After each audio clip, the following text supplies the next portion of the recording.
అంబేద్కర్ నెహ్రూ కలిపి చేసిన ఒక ప్రయోగం ఈ మధ్యన ప్రొఫెసర్ తిరుమలి వారు రాసిన ఒక ఆంధ్రజ్యోతి ఆర్టికల్ నేను చదివినది. అంబేద్కరు ఒక ఓటు సాధనంగా చేసుకొని భారతదేశంలో ఉన్న కుల వ్యవస్థ, ఈ కుల వ్యవస్థను దాటకుండా ఈ కుల వ్యవస్థను బారికేడ్ను బద్దలు కొట్టకుండా పోలేమనే విషయం ఆయనకు అర్థమైంది.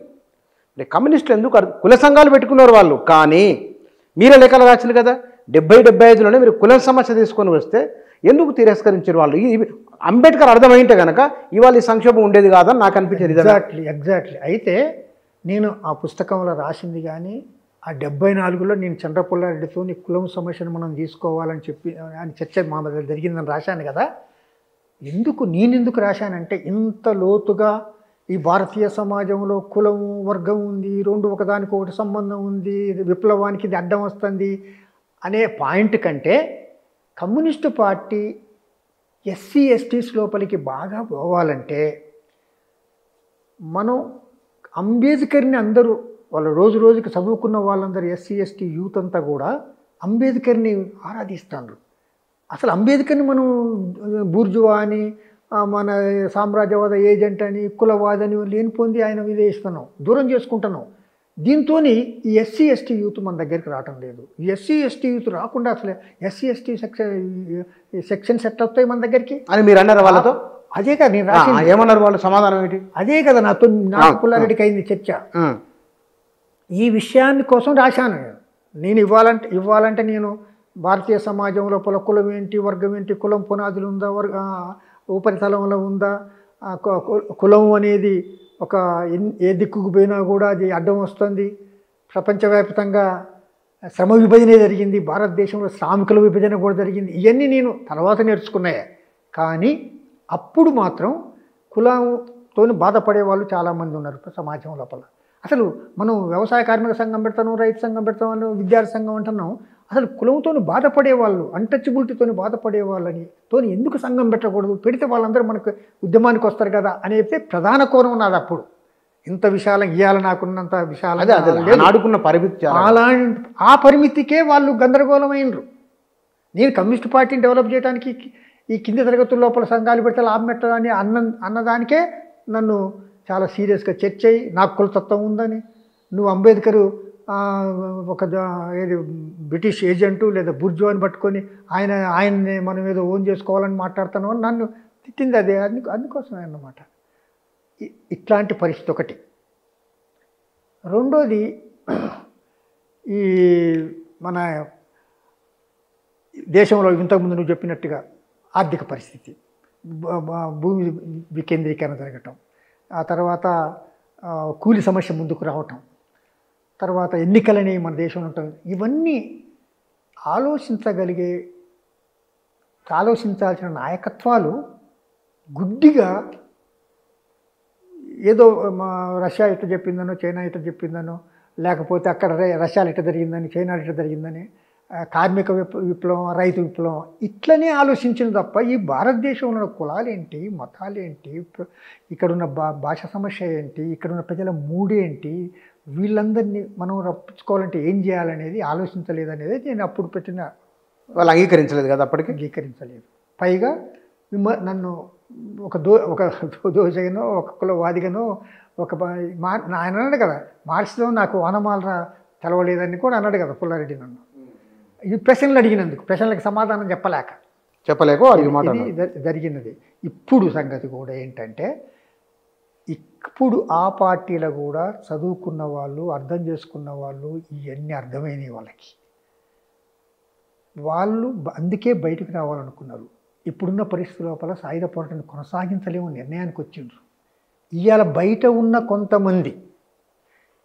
కొంతమంది కవులు, రచయితలు, మేధావులు అని చెప్పుకొని తిరిగే వాళ్ళు కూడా వీళ్ళు పోయేటోళ్ళు కాదు, అక్కడ పోరాటం చేసేటోళ్ళు కాదు. నిజంగా వీళ్ళకి సాయుధ పోరాటం మీద నిజంగా నమ్మకం ఉంటే ఎవ్వడు ఇక్కడ ఉండకూడదు, ఒక్కడు కూడా ఇక్కడ ఉండకూడదు. బయట మాట్లాడేటోళ్ళు నేను చెప్తాను కదా, ఎవడు ఏది నమ్మితే ఆ పని చేయాలి. నమ్మని వాళ్ళు ఆ పరిస్థితులు చెప్పుకుంటూ, వాటిని పొగుడుకుంటూ, కవితలు రాసుకుంటూ, ఆ లోపల నుంచి రావాలనుకుంటూ వాళ్ళని డిస్కరేజ్ చేస్తాను. మీరు ఆడనే సావండి, మీరు కనుక ఆడ నుంచి వచ్చి వస్తే మాకు చాలా కష్టమైద్ది.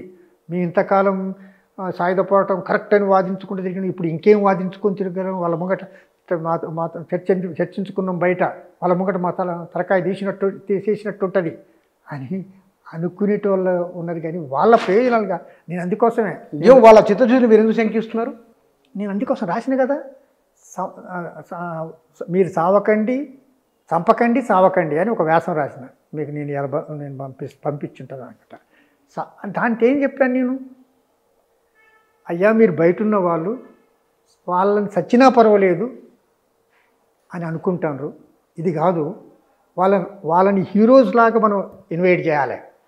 వాళ్ళు 30 సంవత్సరాలు 40 సంవత్సరాలు జీవితాలన్నింటినీ ఆడ పనంగా పెట్టి, కుటుంబాలు చూసుకోకుండా, పిల్లల్ని చూసుకోకుండా, పగలనకుండా రేయి అనకుండా, అసలు ఆ అడవి లోపల పాములు, ముందు తిండి సరిగ్గా దొరకదు, ఎంత ఇబ్బంది పడుతున్నారు వాళ్ళు ఆ అనుభవాల ద్వారా బయటికి రావాలనుకుంటారు.